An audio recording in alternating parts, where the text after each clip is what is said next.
Hello students, good morning. आज हम start करते हैं। पिछली वीडियो में हमने पढ़ा कूलॉम्स लॉ, उस पर न्यूमेरिकल अप्रोच। अब हम बात करते हैं इलेक्ट्रिक फील्ड की बात करते हैं। तो इलेक्ट्रिक फील्ड क्या है?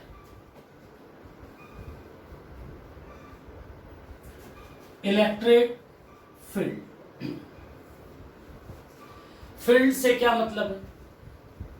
Field around a charge in which another charge experience a force is called electric field। मतलब कि कोई चार्ज के चारों तरफ का वो क्षेत्र, वो फील्ड जिसमें अगर मैं किसी टेस्ट चार्ज Q नोड को ले जाऊं और उस पर कोई फोर्स लगे, तब मैं कहूंगा कि यहां पे इलेक्ट्रिक फील्ड है।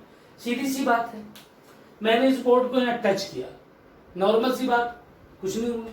सपोज कीजिए अगर इसमें कहीं से इलेक्ट्रिक वायर कनेक्ट कर दिया जाता और मैं इसको यहाँ टच करता तो मुझ पे कुछ फीलिंग आती मुझे कि हाँ इसमें करंट है, तो मैं कहता कि भैया यहाँ पे करंट है या इलेक्ट्रिक फील्ड है। क्यों? क्योंकि फोर्स लगा उस पर। तो वैसे ही the field around a charge in which another charge experience a force is called electric field. अब बात है इलेक्ट्रिक फील्ड को मेजर कैसे करेंगे। तो इलेक्ट्रिक फील्ड को मेजर करने के लिए हम दो चीजें हमने डिफाइन की, एक इंटेंसिटी ऑफ इलेक्ट्रिक फील्ड, एक पोटेंशियल ऑफ इलेक्ट्रिक फील्ड। पहले मैं बात करता हूं फर्स्ट इंटेंसिटी ऑफ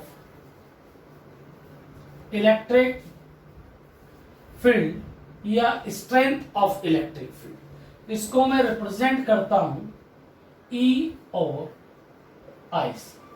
कैसे डिफाइन करूंगा? ये डिफाइन की गई E equals to F upon Q naught, the ratio of force experienced by charge particle Q naught, F and Q naught। तो जो चार्ज पार्टिकल ने फोर्स F एक्सपीरियंस किया और जो उसका चार्ज था Q naught, इनका रेशियो क्या कहलाया? स्ट्रेंथ ऑफ इलेक्ट्रिक फील्ड या इंटेंसिटी ऑफ इलेक्ट्रिक फील्ड।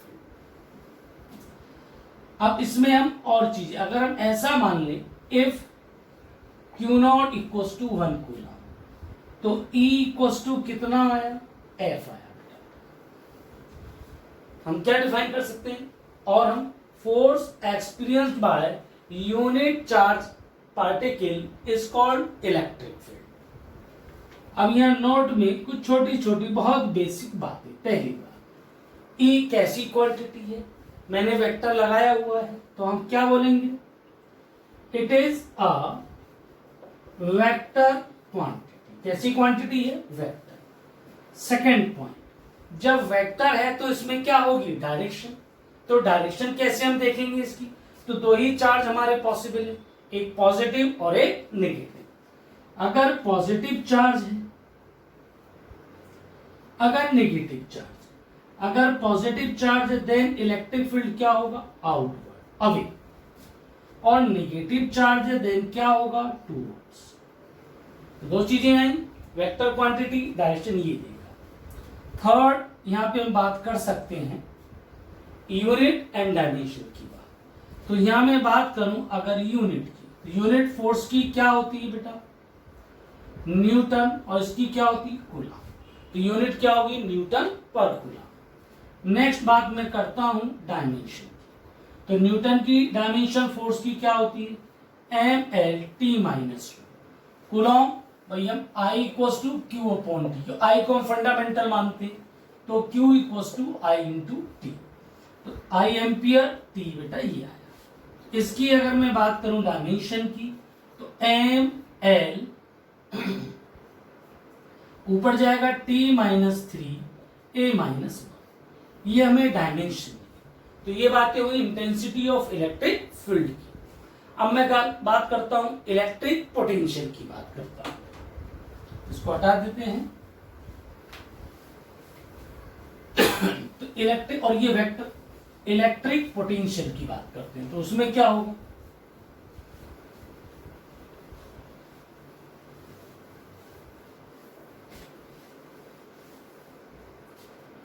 मैं बात करता हूं इलेक्ट्रिक पोटेंशियल क्या कहता है? इससे पहले मैं डेफिनेशन बताऊंगा. It is defined as work done to carry a unit charge 1 coulomb from infinity to a point inside electric field is called electric potential. क्या मतलब है? पहली बात, इंफिनिटी वर्ड का क्या मतलब है? तो इंफिनिटी वर्ड का मतलब ये नहीं बहुत दूर जो हम बात करते हैं. फिजिक्स में जब हम बात करते हैं इंफिनिटी का मतलब होता है जो भी हमने सिस्टम माना हुआ है उसके बाहर. तो यहां तक इलेक्ट्रिक फील्ड था, तो आउटसाइड से इलेक्ट्रिक फील्ड के अंदर किसी पॉइंट तक ले जाने में इस चार्ज को मुझे कोई वर्क डन करना पड़ेगा. तो ये मार्कर है, इसको मैं अगर यहां से यहां तक ले जाऊं मुझे वर्क डन करना पड़ रहा है. वैसे ही चार्ज को यहां से यहां तक ले जाने वर्क डन करना पड़ेगा. तो पोटेंशियल डिफाइन होगा ये work done upon charge Q.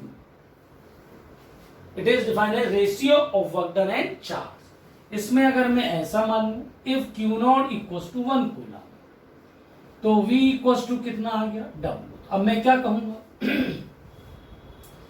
Work done to carry a unit charge infinity to a point inside electric field. ये मेरे पास बात है. अब यहां नोट में कुछ बातें हम डिस्कस करते हैं. पहली बात, ये कैसी क्वांटिटी है बेटा? Scalar quantity. सेकेंड पॉइंट, इसकी यूनिट क्या होगी? अगर मैं यूनिट की बात करूं तो ऊपर क्या है? जूल पर कूलम. ये आ गई. और इसको इंडिपेंडेंट में क्या बोल सकता हूं? इसको बोलता हूं वोल्ट. थर्ड, ये पूछता है डायमेंशन, तो वर्क की डायमेंशन लिखिए ml2T-2 और कूलम की बेटा 80. तो ml2T-3A-. ये किसकी डायमेंशन हमको मिल गई? B की. अब हम बात करेंगे, हमने इलेक्ट्रिक फील्ड पढ़ा, पोटेंशियल पढ़ा. इलेक्ट्रिक लाइन ऑफ फोर्स क्या होती है? और ये बहुत इंपॉर्टेंट है. आईआईटी में यहां से क्वेश्चन पूछा गया, नीट में यहां से क्वेश्चन पूछा गया, बोर्ड में तो जनरली आता ही है.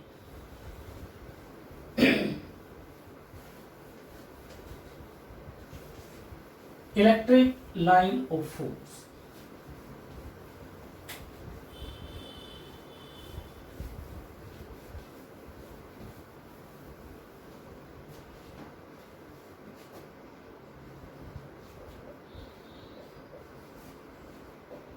इलेक्ट्रिक लाइन ऑफ फोर्स क्या है?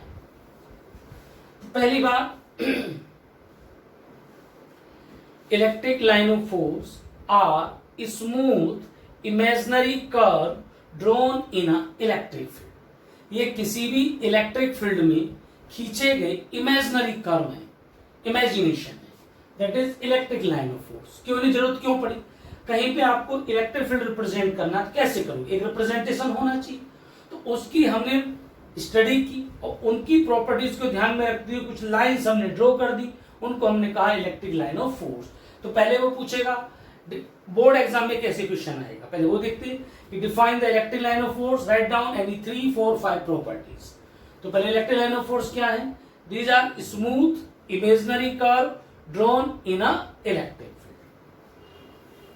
अब बात आती है बेटा प्रॉपर्टीज. तो सबसे पहली प्रॉपर्टी, अगर कोई भी इलेक्ट्रिक लाइन ऑफ फोर्स है, ये है, इस पर अगर मैं कोई भी टेंजेंट ड्रॉ करूं इस तरीके से, तो जो ये टेंजेंट है it represent the direction of electric. क्या पॉइंट है? A tangent drawn on electric line of force represent direction of electric. Second, two electric line of force never intersect. दो लाइन ऑफ फोर्स कभी भी एक दूसरे को intersect नहीं कर सकती. क्यों? अगर ये इंटरसेक्ट करेंगी तो इस पॉइंट पर इलेक्ट्रिक फील्ड की दो डायरेक्शंस होंगी, जो पॉसिबल नहीं है. क्यों नहीं है? अगर ऐसा हो तो क्या होगा? तो फिर जो सुपरपोजिशन का प्रिंसिपल है वो फेल हो जाता है. तीसरा, ये बोर्ड एग्जाम में आ चुका है क्वेश्चन. उसने कहा draw the electric line of force. First point, Q greater than 0 and Q less than 0. इससे क्या मतलब है? ग्रेटर देन 0 का मतलब पॉजिटिव चार्ज, लेस देन 0 का मतलब नेगेटिव चार्ज. तो पहले मैं बात करता हूं Q ग्रेटर देन 0 मतलब पॉजिटिव चार्ज की.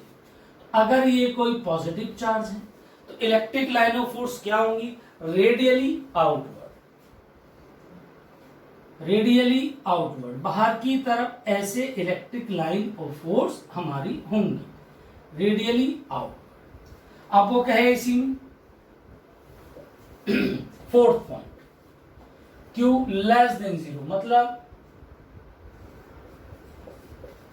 Negative charge. तो नेगेटिव में हम क्या करेंगे, ये नेगेटिव चार्ज रेडियली केवल इनवर्ड हो जाएंगे, इनसाइड।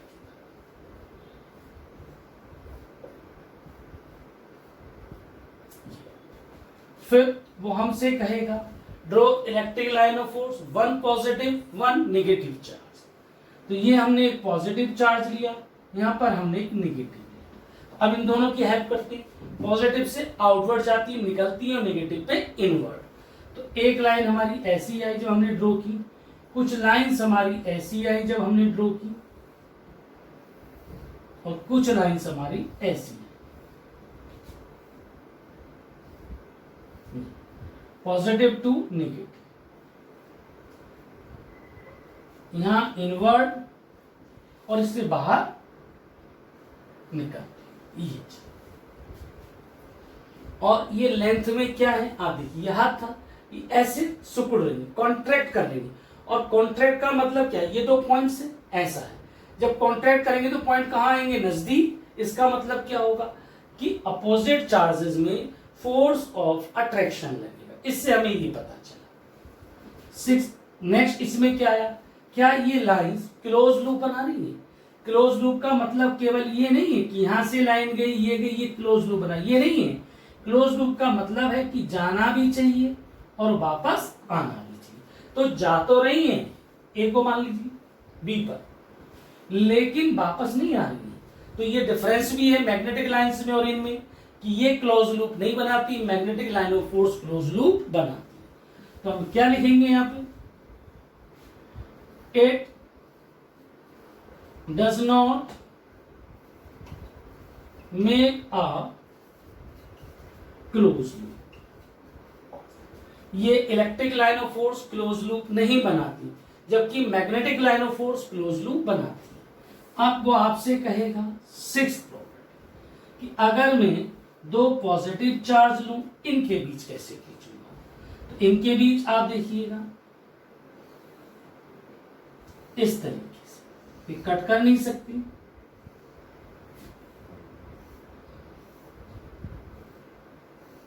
इस टाइप से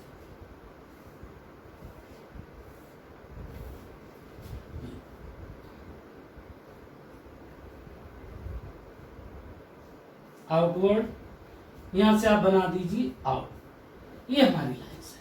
और आगे जाके ये पैरेलल हो जाती है। ये किसके लिए ड्रॉ की, दो पॉजिटिव चार्ज।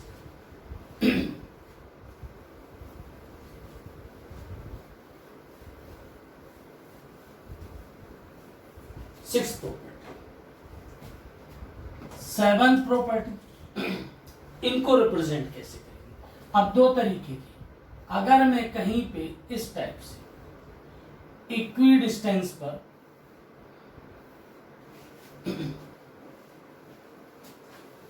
सारी लाइन आप देखिए इक्वल सेपरेशन पे, सेम सेपरेशन इनके बीच, इसका मतलब होता है यूनिफॉर्म इलेक्ट्रिक फील्ड। अगर ऐसा है कहीं पे,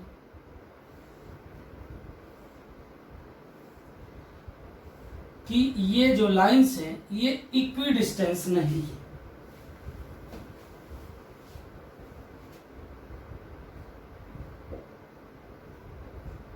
यहां पास पास है, इसका मतलब है नॉन यूनिफॉर्म इलेक्ट्रिक फील्ड। और नॉन यूनिफॉर्म मतलब एक जैसा नहीं है। अब बात ज्यादा कहां होगा, कम कहां होगा।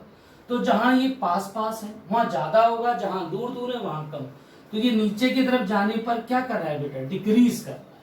या हम ये कहें number of electric line of force per unit area, unit area में कितनी इलेक्ट्रिक लाइन ऑफ फोर्स है, ये हमको इलेक्ट्रिक फील्ड की स्ट्रेंथ बताता है। Density of electric line of force represent intensity of electric field. तो जहां पास पास होंगी वहां ज्यादा होगा, जहां दूर दूर होंगी वहां पे कम होगा। एथ property, inside the conductor electric line of force does not exist. अगर कोई कंडक्टर है उसके अंदर inside electric line of force नहीं होती।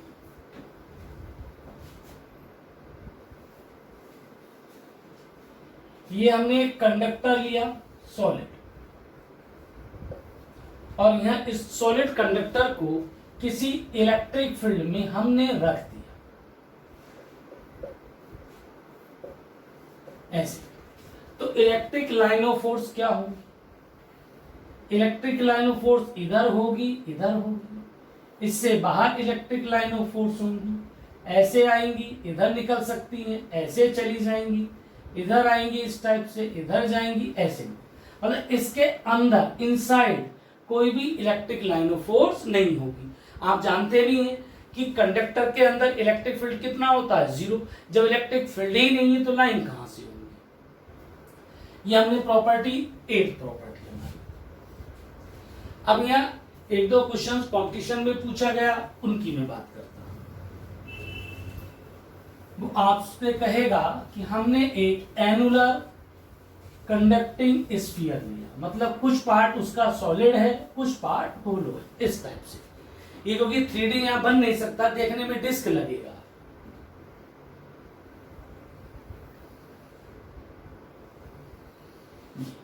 ये पार्ट होलो है और ये बीच का पार्ट कंडक्टिंग है और सॉलिड। इसके सेंटर पर मैंने एक प्लस क्यू चार्ज रख दिया। कहेगा इसके लिए electric line of force draw कीजिए। कैसे करेंगे?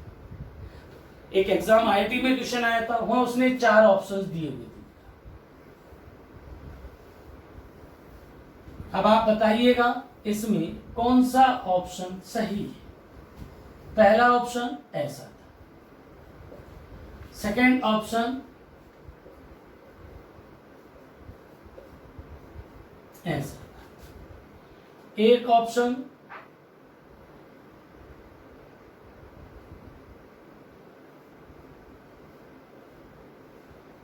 ऐसा, एक ऑप्शन ऐसा। अब बताइए कौन सा ऑप्शन सही है? तो देखिए ये जो सॉलिड पार्ट है इसमें इलेक्ट्रिक लाइन ऑफ फोर्स नहीं है, ठीक, लेकिन ये तो होल यहां तो हो सकती है, इसलिए ये गलत है। इसमें सॉलिड पार्ट से पास हो रही है, गलत है। सॉलिड पार्ट से पास हो रही है, गलत है। इसमें ये सही है। और इसमें भी अगर और अच्छे से मैं देखूं, ये तो जनरल बेसिक बात है, और हम कंसेप्चुअली देखते हैं तो ये भी एग्जैक्टली सही नहीं है। क्यों? क्योंकि जब आप यहां पॉजिटिव चार्ज रखेंगे सेंटर, तो इंडक्शन से यहां कैसा चार्ज आएगा बेटा? नेगेटिव। और आइसोलेटेड चार्ज अगर पॉजिटिव है तभी तो electric line of force radially outward होती है। अगर इसके नजदीक कोई नेगेटिव चार्ज रख दिया जाए तो ये क्या होती है? थोड़ा सा कर्व हो जाती है। तो इंडक्शन के कारण ये लाइन स्ट्रेट ना होके थोड़ा सा कर्व हो जाएंगी इस टाइप से, और इसमें हो नहीं सकती, उसके बाद बाहर रेडियली आउटवर्ड ऐसे निकल जाए। तो सही आंसर ये। एक नेक्स्ट क्वेश्चन आप घर पे कोशिश कीजिएगा, ये नोट कर लीजिएगा, वही वीडियो को रोकिएगा और नोट कर लीजिएगा। अब मैं एक क्वेश्चन आपको होमवर्क में देता हूं, खुद से कोशिश कीजिए, नहीं आता तो मुझे व्हाट्सएप कीजिए या नेक्स्ट वीडियो में मैं उसका एक्सप्लेन कर दूंगा आपसे। एक ये इक्विलेटरल ट्रायंगल है, इस इक्विलेटरल ट्रायंगल के तीनों कॉर्नर पर मैंने 3 पॉजिटिव चार्ज पुट कर दिए। Draw the electric line of force. Equilateral triangle, तीनों कॉर्नर पर 3 पॉजिटिव चार्ज पुट कर दिए, तो इसके लिए electric line of force draw करके दिखाइए। ठीक, इसको कोशिश कीजिएगा, नेक्स्ट वीडियो में एक्सप्लेन करूंगा या मुझको व्हाट्सएप कीजिए, मैं आपको इसका एक्सप्लेनेशन भेज दूंगा। अब बात आता है इलेक्ट्रिक फील्ड एंड पोटेंशियल की, हमने बात पढ़ी। अब हम पहले बात करते हैं electric field and potential due to a point charge. फिर हम बहुत सारे केसेस पढ़ेंगे, रिंग का, रॉड का, स्फीयर, होलो, सॉलिड, कंडक्टिंग, नॉन कंडक्टिंग, ये सब गॉस थ्योरम में पढ़ेंगे। अभी हम बेसिक बात पढ़ते हैं। तो पहला हमारा आर्टिकल आता है electric field due two point charge, small charge. हमने क्या किया, एक यहां पर पॉइंट चार्ज Q हमने रख दिया O, और इससे हमें इस P पॉइंट पर एट अ डिस्टेंस R मान लीजिए, X मान लीजिए, इस P पॉइंट पर इलेक्ट्रिक फील्ड पता करना। कैसे पता करें? अब जब पता करेंगे इलेक्ट्रिक फील्ड, तो हमारे दिमाग में जो हमने भी पीछे एक्सप्लेन किया था वो बातें आई। इलेक्ट्रिक फील्ड की डेफिनेशन क्या होती थी, सोचिए। वो डेफिनेशन थी हमारी E equals to F upon Q naught. इसका मतलब इलेक्ट्रिक फील्ड पता करने के लिए हमें क्या पता होना चाहिए, फोर्स। और फोर्स किनके बीच लगता है, दो चार्जेस। तो यहाँ पे एक चार्ज में अपनी तरफ से पुट कर देता हूं क्यू नॉट, टेस्ट चार्ज। तो पहले मैं इन दोनों के बीच फोर्स देखता हूं। फोर्स कितना लगेगा, 1/4 epsilon naught Q naught upon R square. ठीक बेटा। अब वी नो, हम जानते हैं क्या जानते हैं आप लोग, कुछ नहीं, क्योंकि ई इलेक्ट्रिक फील्ड क्या होगा, एफ अपॉन क्यू नॉट। यहां से ये वैल्यू इसमें मैं पुट करता हूं, 1/4 epsilon naught Q naught R square upon Q naught, cancel out हुआ। तो जो इलेक्ट्रिक फील्ड ई आया वो बेटा कितना आया, 1/4 epsilon naught Q upon R. ये इलेक्ट्रिक फील्ड हम कैलकुलेट कर लें पॉइंट चार्ज का। ये हमारा फॉर्मूला है। अब लेकिन इस फॉर्मूले को अप्लाई करने में आप गड़बड़ कर देते हो। गड़बड़ आप कहां करते हो, अब मैं वो सिखाता हूं। देखिए, आपको एक एग्जाम्पल मैं लेता हूं। यहाँ पे एग्जाम्पल आपको दे दिया, Q equals to +10 micro coulomb, find electric field R equals to 100 centimetre. तो आप क्या करते हैं, इसमें दिक्कत, इसमें कोई प्रॉब्लम नहीं आएगी। 4 एप्सिलॉन नॉट क्यू की वैल्यू 10⁻⁻⁻⁶, इसको मीटर में कन्वर्ट करोगे कितना हो जाएगा, 0.1 मीटर। इसको आप मीटर में करोगे तो हो जाएगा 1 मीटर के 100 centimetre equals to divided by 100 metre. आप यहां तो 1 का स्क्वायर, इसकी वैल्यू पुट करो, आंसर आ जाएगा। गड़बड़ कब होगी, अगर आप Q2 आपको दे दिया -5 माइक्रो कूलम। अब प्रॉब्लम ये आएगी, बोले सर चार्ज को प्लस में पुट करें कि माइनस में। अब अगर हम बात करें E के, भाई ये मैग्नीट्यूड है, तो 1/4 एप्सिलॉन नॉट। अब केवल मैग्नीट्यूड पुट करना है, 5 10⁻⁻⁶, जो भी R आपको गिवन है उसका स्क्वायर, केवल मैग्नीट्यूड। तो कुल बात क्या निकल के आई कि जब हम इलेक्ट्रिक फील्ड में चार्ज पॉजिटिव हो या निगेटिव, केवल हमें क्या पुट करना है, मैग्नीट्यूड। तो यहां पे आप ध्यान रखेंगे, नोट में इलेक्ट्रिक फील्ड में Q का केवल क्या कंसीडर करना है, ओनली मैग्नीट्यूड। उसके साइन पॉजिटिव हो या निगेटिव हो, आपको प्लस ही लेके चलना है इस फॉर्म में, क्योंकि स्केलर फॉर्म में है। हाँ, फिर बोले साहब डायरेक्शन कैसे पता चलेगी, वो दो ही चीजें। अगर ये चार्ज प्लस हुआ तो जो भी मैग्नीट्यूड निकल के आए उससे हम कहां देखेंगे बेटा, अवे। अगर नेगेटिव हुआ, जो भी निकल के आए हम कहां देखेंगे बेटा, टूवर्ड्स। हाँ, इसको हम वेक्टर फॉर्म में लिख सकते हैं। कैसे, E equals to 1/4 epsilon naught Q upon R square, vector R cap. R का अगर हम क्या लगा दें, R कैप वेक्टर लगा। E equals to 1/4 epsilon naught Q upon R cube, vector R। क्यों, क्योंकि R कैप किसके बराबर होता है, vector R mod of R। तभी अगर इस फॉर्म में आप लेंगे तो Q पॉजिटिव है तो पॉजिटिव पुट करोगे, निगेटिव है तो निगेटिव पुट करोगे। और यही कहानी फोर्स में थी। अगर फोर्स को हम स्केलर फॉर्म में लगाते हैं तो चार्ज का केवल मैग्नीट्यूड लेके चलते हैं, साइन कंसीडर नहीं करते। हाँ, अगर वेक्टर फॉर्म लगाते हैं तो साइन भी कंसीडर करते हैं। क्लियर है। अब हम बात करते हैं electric potential due to a point charge.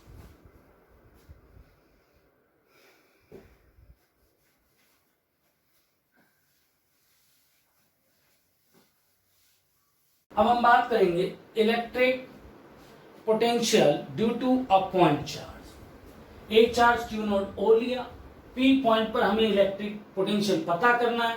हम जरा डेफिनेशन में जाएंगे। हमने क्या पढ़ा था, V equals to W upon Q naught. किसी चार्ज को इन्फिनिटी से इलेक्ट्रिक फील्ड के अंदर किसी पॉइंट तक लाने में वर्क डन। तो हम क्या करें, किसी चार्ज क्यू नॉट को इनफाइनाइट से यहां तक लाने में जो मैं वर्क डन करूंगा उसको क्यू नॉट से डिवाइड कर दूं, मुझे पोटेंशियल मिलेगा। दोबारा सोचिए, मुझे पोटेंशियल पता करना है तो इनफाइनाइट से यहां तक का मुझे कैलकुलेट करना पड़ेगा वर्क डन। अब बात करते हैं साहब वर्क डन कैसे कैलकुलेट करें। अगर वर्क डन के आपने दो फॉर्मूले पढ़े हैं, वही वर्क डन इक्वल्स टू आपने पढ़ा है फोर्स इनटू डिस्प्लेसमेंट, दूसरा आपने पढ़ा है F डॉट dx। अब मालूम होगी अगर फोर्स कांस्टेंट है तो ये लगेगा, फोर्स वेरिएबल है तो ये लगेगा। अब आप ये देखिए इस चार्ज Q नोट पर फोर्स कांस्टेंट रहेगा कि वेरिएबल रहेगा, क्योंकि इलेक्ट्रोस्टैटिक फोर्स लगेगा। तो अगर आप देखें मैं मान लेता हूं जनरली ये किसी टाइम पर इस A पॉइंट पर था, यहां से इसका सेपरेशन x मान लीजिए, तो उस समय कितना फोर्स लगा होगा इनके बीच, 1/4 epsilon naught Q naught upon X square. ये है। अब जैसे जैसे वो इसके नजदीक आएगा x की वैल्यू क्या होगी, डिक्रीज करेगी, फोर्स क्या करेगा, इंक्रीज। तो फोर्स वेरिएबल है कि कांस्टेंट है, तो फोर्स हमारा यहाँ क्या है, वेरिएबल। तो फॉर्मूला हम कौन सा वाला यूज करेंगे, इंटीग्रेशन वाला। अब सपोज कीजिए इंटीग्रेशन, या स्मॉल डिस्प्लेसमेंट, इधर मैंने इसको कितना दे दिया बेटा, dx, दोनों पॉजिटिव हैं, फोर्स कितना लगा होगा बेटा, इधर लगा होगा। तो यहाँ डिस्प्लेसमेंट और फोर्स के बीच थीटा कितना है, 180। कितना एंगल है, 180। आप जानते हैं कि जो यहां मैं वर्क डन निकालूंगा इंटीग्रेट F डॉट dx, क्योंकि वर्क डन क्या होता है, F D cos theta. Cos 180 की वैल्यू क्या होती है, -1। तो इसलिए मैं स्मॉल वर्क डन जो देखूंगा -F डॉट dx। दोबारा देखिए, डिस्प्लेसमेंट में इसको इधर दे रहा हूं, फोर्स इधर लग रहा है, फोर्स के against F d cos theta, small force F माना, स्मॉल डिस्प्लेसमेंट dx दिया, स्मॉल वर्क डन tw। तो नेगेटिव साइन क्यों आया, ये बात समझ में आई। तो यहां मुझे कंप्लीट वर्क डन निकालना है, मैंने इंटीग्रेशन ये लगाया, ठीक। अब लिमिट पुट करिए, लिमिट कहां से कहां तक, इनफाइनाइट से कहां तक लेके आ रहे हैं आप, आर तक। तो इनफाइनाइट से बेटा आर तक, ठीक। अब इसको मैं आगे प्रोसीड करता हूं, पहले इसमें मैं वैल्यू पुट कर लेता हूं, तो माइनस इंटीग्रेट इनफाइनाइट से R 1/4 epsilon naught Q naught upon X square into dx, ठीक है। यहां आप देखेंगे हम आगे तो बाकी सब हम कॉमन ले लेते हैं, क्या बचेगा, Q naught 4 epsilon not integrate dx upon X square infinite से आर, केवल यही वेरिएबल है। इसको और अच्छे से मैं लिख सकता हूं माइनस, चलिए इधर लिखते हैं, या minus Q naught 4 epsilon not into dx, कहां से, इनफाइनाइट से आर लिख सकते हैं। अब आप ये देखिएगा, इतना हमने लिखा। अब इंटीग्रेशन आप जानते थे, मैं यहां सिखाता हूं, x की पावर n कितना होता था, n+1 अपॉन n+1, x की पावर -2, x की पावर -2 + 1 -2 + 1, x -1 नीचे कितना बचा बेटा, माइनस कितना आया, 1 अपॉन x। ये इसका इंटीग्रेशन होगा।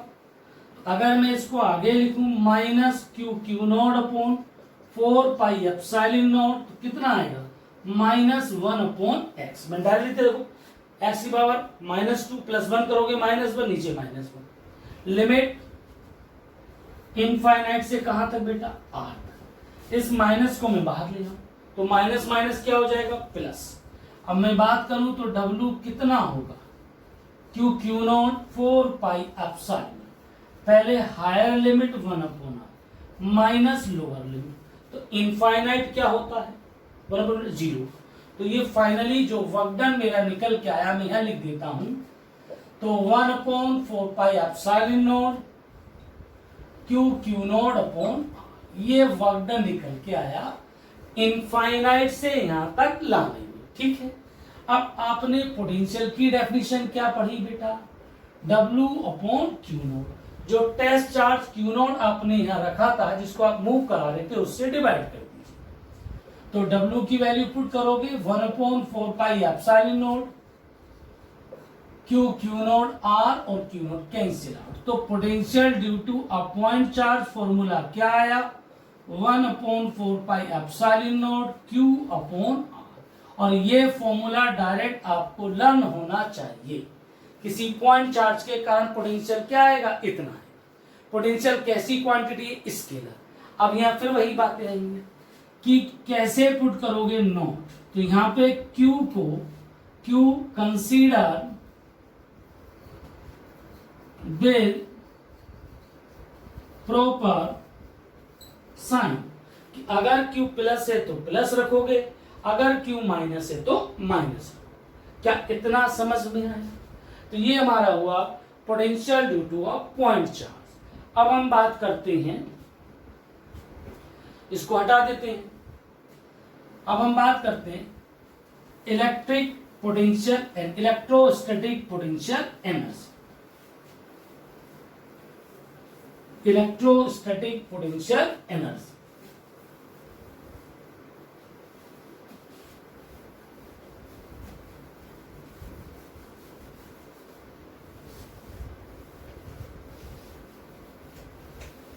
उसमें हमें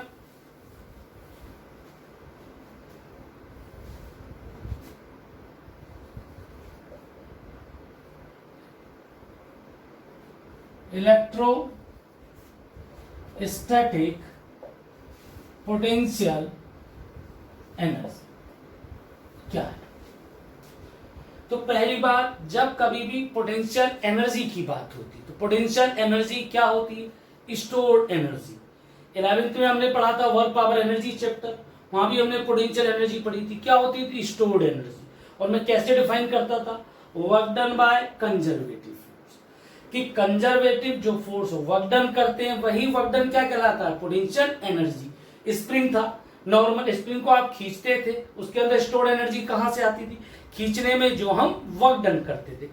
ये मार्कर यहां रखा हुआ है, इसको मैं H हाइट ले जाऊं तो mg नीचे लग रहा है, इसके अगेंस्ट मुझे वर्क डन करना पड़ रहा है। तो वर्क डन करना पड़ा ना, तो वो वर्क डन किसकी फॉर्म में स्टोर्ड हो गया, एनर्जी की। तो ऐसे ही इलेक्ट्रोस्टैटिक पोटेंशियल एनर्जी क्या होगी,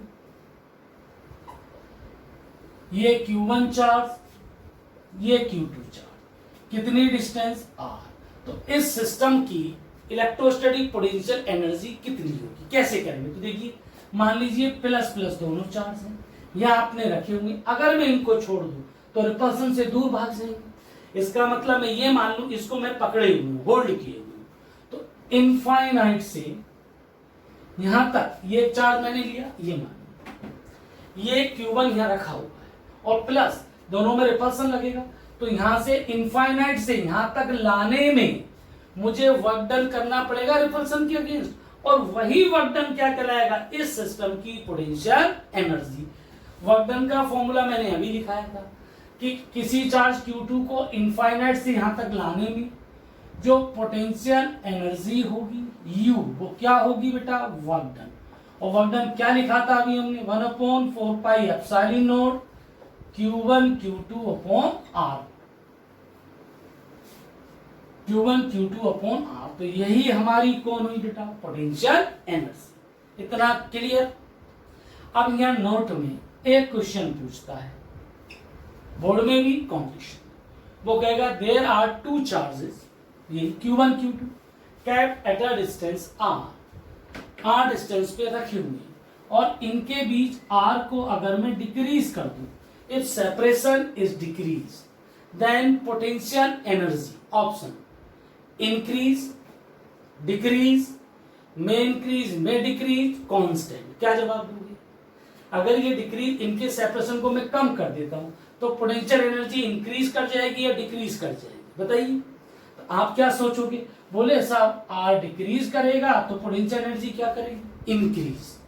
ठीक, मैं कहूं कि दोनों काम होंगे, इंक्रीज भी करेगी डिक्रीज भी। क्यों, क्योंकि हमें यहाँ ये नहीं मालूम कि ये दोनों चार्जेस कैसे। अब यहाँ क्या होगा, हमें कई सारे केसेस बनेंगे। Case if Q1 and Q2 both are positive, अगर दोनों ही चार्ज पॉजिटिव हो प्लस प्लस, तो पोटेंशियल एनर्जी बेटा क्या आएगी, पॉजिटिव। जब पॉजिटिव आएगी तो U inversely proportional to R decrease करेगा तो एनर्जी क्या करेगी, इंक्रीज। अब आता है केस 2। हाँ, और यह क्या हो, अगर दोनों ही निगेटिव हैं तब भी क्या होगा, माइनस माइनस पॉजिटिव। ऐसा भी तो हो सकता है, एक पॉजिटिव हो और एक चार्ज क्या हो, निगेटिव, तब पोटेंशियल एनर्जी क्या आएगी बेटा, नेगेटिव, प्लस माइनस। जब नेगेटिव में कोई चीज इंक्रीज करती है इसका मतलब क्या हो रहा है, वो डिक्रीज कर रही है। क्या कर रहा है बेटा, अभी मानी इंक्रीज का मतलब मानी पहले थी, अब नेगेटिव में बात करूं, पहले 5 थी फिर होगी कितनी, 6 इंक्रीज। मैं कहूं -5 थी फिर कितनी होगी, -6। तो क्या कहोगे आप, -5 बड़ा होता है, -6 छोटा होता है, तो अब क्या कर रही है, डिक्रीज। तो इस केस में क्या होगा, पोटेंशियल एनर्जी क्या करेगी बेटा, डिक्रीज। तो जब हमें कहा कि there are two charges kept at a distance R, if separation is decrease then potential energy. तो हमें चार्जेस के बारे में कुछ नहीं दिया था कि प्लस है कि माइनस, यहाँ इसलिए हम क्या होगा, दोनों केस लेके चलेंगे। अगर दोनों ही चार्ज पॉजिटिव है तो यू पॉजिटिव, दोनों नेगेटिव तो पॉजिटिव, एक पॉजिटिव एक नेगेटिव तो हमारा नेगेटिव। इतना क्लियर हुआ, पोटेंशियल एनर्जी हमने पढ़ी। अब यहाँ कुछ इसको हटा देते हैं। अब यहाँ एक छोटा सा न्यूमेरिकल पहले मैं कराता हूं पोटेंशियल एनर्जी का।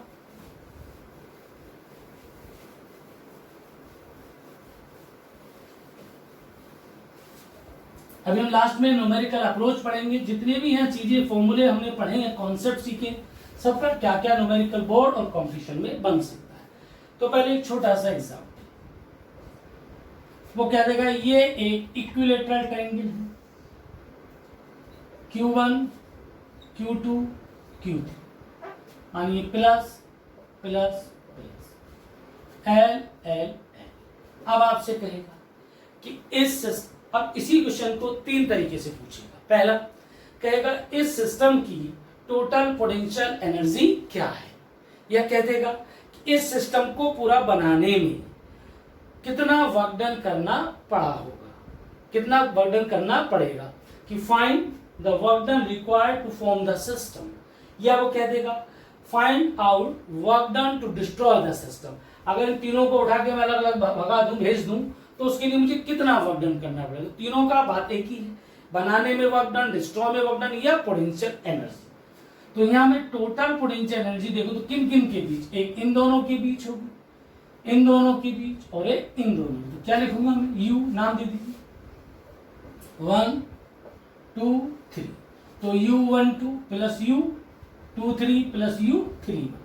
तो टोटल न्यूमेरिकल वैल्यू दी होंगी, आप पुट करिए कितना आ जाएगा, 1/4πε0 Q1 Q2 upon L, 1/4πε0 Q1 Q2 upon L, sorry Q2 Q3, 1/4πε0 Q3 Q1 upon L। इस तरीके से, ऐसे ही एक ट्रायंगल था, अगर मुझको दिया होता स्क्वायर, ये मान लीजिए यहाँ चार्ज रखे होते Q1 Q2 Q3 Q4। तो अब यहाँ कितने पेयर्स बनते, तो अब देखिए जब आप यहाँ पे अगर बात करते टोटल एनर्जी स्क्वायर की, तो आप U12 की बात करते, U23 की बात करते, U34 की बात करते, U41 की बात करते, कितने, 1 2 3 4, क्या और भी होगा, एक ऐसे भी होगा डायगोनल। अब आप बात करते प्लस U13 की बात करते, U24 की बात करते, सबको आप कैलकुलेट कर लेते। तो ऐसे इस सिस्टम को बनाने में, डिस्ट्रॉय करने में मुझे इतना वर्क डन करना पड़ा होगा। ठीक है, ये हमने पढ़ा। अब यह एक और छोटा सा न्यूमेरिकल मैं आप लोगों को देता हूं। पहले खुद कोशिश कीजिएगा, फिर मैं डिस्कस करता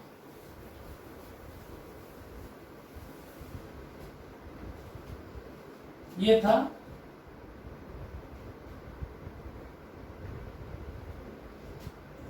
इसको ओ ए बी, ये distance 3 centimetre, this is 4 centimetre. ठीक, यहां चार्ज हमारे रखे हुए हैं सारे इक्वल है, क्यू क्यू क्यू। अब अगर मैं इस वाले चार्ज को रोटेट करा के यहां ले आऊं इस तरीके से, पहला ऐसा था ए ओ, बी को यहां से घुमा के यहां ले आया, that is B. B charge वही क्यू क्यू, ये डिस्टेंस कितनी थी 3, और जब ये 4 थी, अब यहां देखिएगा ऐसे 4, जब ये घूम के ऐसे आएगा तो यहां, तो ये डिस्टेंस कितनी हो जाएगी 4। पहले ऐसे मानिए ये 3 चार्ज रखे हुए थे O A B Q Q Q, तो ये 4 सेंटीमीटर, तो पाइथागोरस से ये कितना हो जाएगा 5 सेंटीमीटर। बाद में मैं इसको यहां से रोटेट करा के इधर लाके, मतलब तीनों चार्ज एक ही लाइन में लाके रख दी। तो अब इसको 3 तरीके कि what is the change in potential energy, initial और फाइनल पोटेंशियल एनर्जी में कितना चेंज हुआ, या वो ये कर देगा कि इस चार्ज को घुमा के यहाँ पे लाने में कितना मुझे वर्क डन करना पड़ा। तो वर्क डन क्या होगा, चेंज इन पोटेंशियल एनर्जी। तो मैं वर्क डन निकालूं तो इसका मतलब क्या निकालना पड़ेगा, चेंज इन पोटेंशियल एनर्जी। तो आप देखिए U इनिशियल क्या होगी, U O B plus U O A plus इन दोनों U A B, ठीक है। तो U I O B कितनी होगी, क्या ले लेता हूं उसको 1/4 को, O B Q square upon कितना आएगा O B 4 10 to the power -2 metre में लेता हूं, plus O A K Q square upon 3 10 to the power -2 plus A K Q square upon 5 10 to the power -2, ये मिला मुझको। अब मैं देखता हूं फाइनल, यू फाइनल वही चीज U O A plus U A B plus कौन यू ओ, तो देखिएगा U F U O O A अभी भी 3 पर है, तो K Q square 3 10 to the power -2 plus अभी देखिए ए बी के बीच का सेपरेशन 5 था, अब 4 3, अब कितना होगा 1, तो आप क्या लिखोगे के क्यू स्क्वायर -2, ओ बी कितना होगा अभी भी 4, तो K Q square upon 4 10 to the power -2। अब हमें निकालना है वर्क डन की बात करें, चेंज इन पोटेंशियल एनर्जी की बात करें तो फाइनल माइनस इनिशियल, तो फाइनल माइनस इनिशियल पे आप क्या करोगे। अब हम बात करेंगे W वर्क डन, तो वर्क डन क्या होगा change in potential U final minus U initial, तो फाइनल लिखिएगा K Q square 3 -2 plus K Q square 1 10 to the power -2 plus K Q square 4 10 to the power -2 minus, अब जो initial थी उसको minus करते जाएंगे, कितना बेटा K Q square 4 10 to the power -2 minus K Q square 3 10 to the power -2 minus K Q square 5 10 to the power -2, ये आया। अब इसमें आप कैंसिल आउट 3 ये कैंसिल आउट होगा 4 कैंसिल आउट। अब हम बात करें W वर्क डन या चेंज इन पोटेंशियल, कितना बचा K Q square 10 to the power -2 common ले लेते, ये बचा 1 और उधर कौन बचा -1/5। सॉल्व कीजिएगा 4 - 1 3 के क्यू स्क्वायर नीचे 5 10 to the power 5 minus 1 4 sorry LCM लोगे 5 माइनस 1 4 माइनस 2। अब यहाँ के और क्यू की जो भी न्यूमेरिकल वैल्यू दी होगी उसको हम कर देंगे, तो ये हमें क्या मिला इस तरीके से। ये हमें यहाँ पे इतना चीजें डिस्कस हुई। एक हमने क्वेश्चन ये किया, और भी कुछ बेहतरीन क्वेश्चन है वो हम आगे डिस्कस करेंगे जो न्यूमेरिकल अप्रोच पढ़ेंगे। ये हमने इतना सीखा पोटेंशियल एनर्जी की बात। अब आता है इक्विपोटेंशियल सरफेस की। अब हम बात करते हैं इक्विपोटेंशियल सरफेस। इक्विपोटेंशियल सरफेस में क्या होता है? इक्विपोटेंशियल सरफेस, ये हमने एक होलो स्फीयर ले ली, सेंटर O, यहां पर एक प्लस क्यू चार्ज रख दिया, ठीक। Distance R R R R, कुछ पॉइंट्स हमने एज्यूम कर लिए A B C और D। अगर इन सारे पॉइंट्स पर इस प्लस क्यू चार्ज के कारण इसकी सरकमफ्रेंसेस पर मैं पोटेंशियल चेक करता हूं, तो BA BB और VB कितना होगा? 1/4πε0 Q/R। तो इन सारे ही पॉइंटेड पर पोटेंशियल क्या है? सेम। ऐसे में और बहुत सारे पॉइंट इस सर्कमफ्रेंसेस पर ले सकता हूं, यहां आप ले लीजिएगा E F G H, इन सारे पॉइंट पर पोटेंशियल क्या होगा? सेम होगा। तो इसको मैं क्या कहूंगा? Equipotential surface. तो क्या हुआ? The surface at which all the points are same potential is called equipotential surface. Clear बेटा? कि कोई भी सरफेस जिस पर जितने भी पॉइंट्स हैं सब सेम पोटेंशियल में हो, that is called equipotential surface, ठीक। अब इस इक्विपोटेंशियल सरफेस की कुछ प्रॉपर्टीज आती है। पहली प्रॉपर्टी क्या है कि इलेक्ट्रिक, अब ये प्लस चार्ज था तो यहाँ इलेक्ट्रिक लाइन ऑफ फोर्स क्या होंगी? Radially outward. बेटा कैसी होंगी? Radially outward. कैसी होंगी? Radially outward. कैसी होंगी? Radially outward. Radially outward. Radially outward. Radially outward. ये अगर इस पर मैं टेंजेंट ड्रॉ करूं ये चीज, तो ये एंगल कितना आया? 90। ये एंगल कितना आया बेटा? 90। तो पहली प्रॉपर्टी यही है कि इक्विपोटेंशियल सरफेस पे electric line of force are perpendicular. क्या बेटा? Electric line of force are perpendicular to the equipotential surface.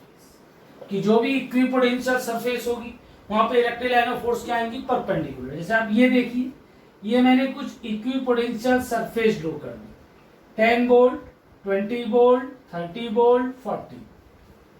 अब आपसे कहा जाए कि यह इलेक्ट्रिक लाइन ऑफ फोर्स या इलेक्ट्रिक फील्ड क्या होगा, तो इलेक्ट्रिक फील्ड इनके परपेंडिकुलर होगा 90 डिग्री पर। कि जो ये वाली लाइन होगी ये क्या रिप्रेजेंट करेगी? इलेक्ट्रिक फील्ड ई को। अब बात है, बोले साहब इधर होगा या इधर होगा, ये हम अभी आगे पढ़ेंगे कि किधर इंक्रीज होता है किधर डिक्रीज। अभी ये हमें पढ़ना है कि जो इक्विपोटेंशियल सरफेस उनके कितने एंगल पर आया? 90 डिग्री। सेकेंड प्रॉपर्टी की हम बात करें, अगर किसी चार्ज को, ये पॉइंट मेरा बी मान लीजिए, अगर मैं ए से बी तक ले जाता हूं तो आपने पढ़ा था अभी V बराबर W/Q, तो इलेक्ट्रो में वर्क डन क्या होगा? Q into delta.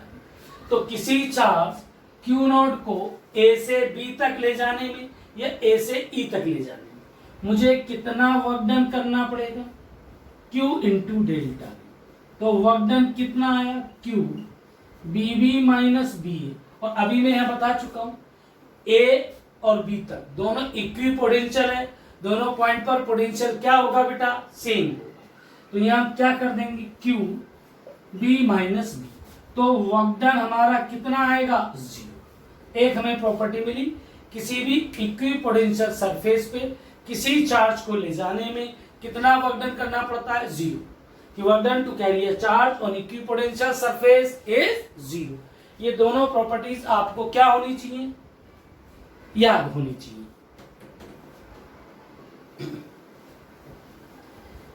अब हम नेक्स्ट आगे चलते हैं।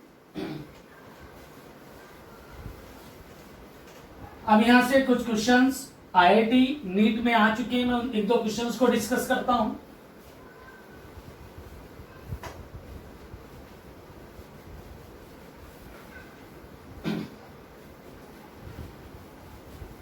वो आपसे कहेगा कि हमारे पास एक यूनिफॉर्म इलेक्ट्रिक फील्ड है और यूनिफॉर्म इलेक्ट्रिक फील्ड में ये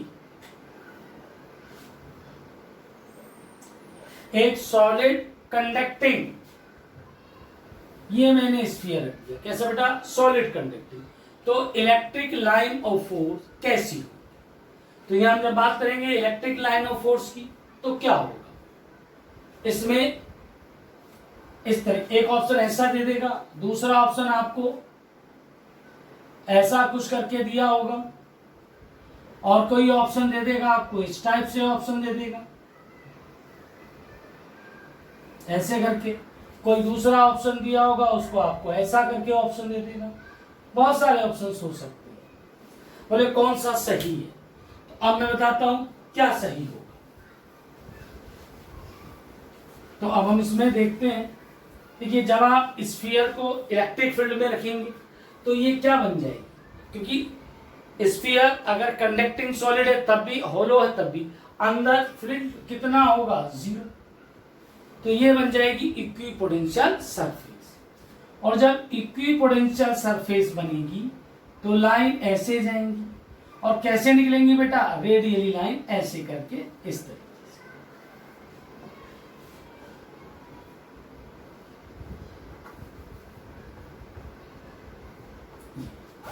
ऐसे ही यहां पर भी क्या होगा, इस टाइप से ये लाइन रेडियली आउटवर्ड, और ये ऐसा कि यहां आके बेंड, देखिए एंगल कितना 90, ये भी कितना 90। तो जो लाइंस है वो हमारी क्या होंगी, रेडियली आउटवर्ड, और अंदर कोई भी इलेक्ट्रिक लाइन ऑफ फोर्स नहीं होगी। ये समझ में आया। एक और क्वेश्चन में कराता हूं, आपको दे देगा ये हमारी इलेक्ट्रिक लाइन ऑफ फोर्स ऐसे दी इस तरीके से, ये इलेक्ट्रिक लाइन से पॉइंट्स दे दिए आपको ए, ये पॉइंट बी और ये पॉइंट कौन, सी। आपसे कहेगा arrange increasing order of electric field. आपको बताना है इन पर सबसे ज्यादा इलेक्ट्रिक फील्ड कहां होगा, सबसे कम कहां होगा और बीच का कहां होगा। अब हम चेक करते हैं। हमने बताया था जहां electric line of force pass पास होंगी वहां ज्यादा होगा, जहां दूर दूर होंगी वहां कम होगा। तो सबसे दूर दूर कहां पर है, बी पॉइंट। तो बी पर इलेक्ट्रिक फील्ड क्या होगा बेटा, सबसे कम। उसके बाद कहां पर है, सी, और सबसे ज्यादा कहां होगा, ए।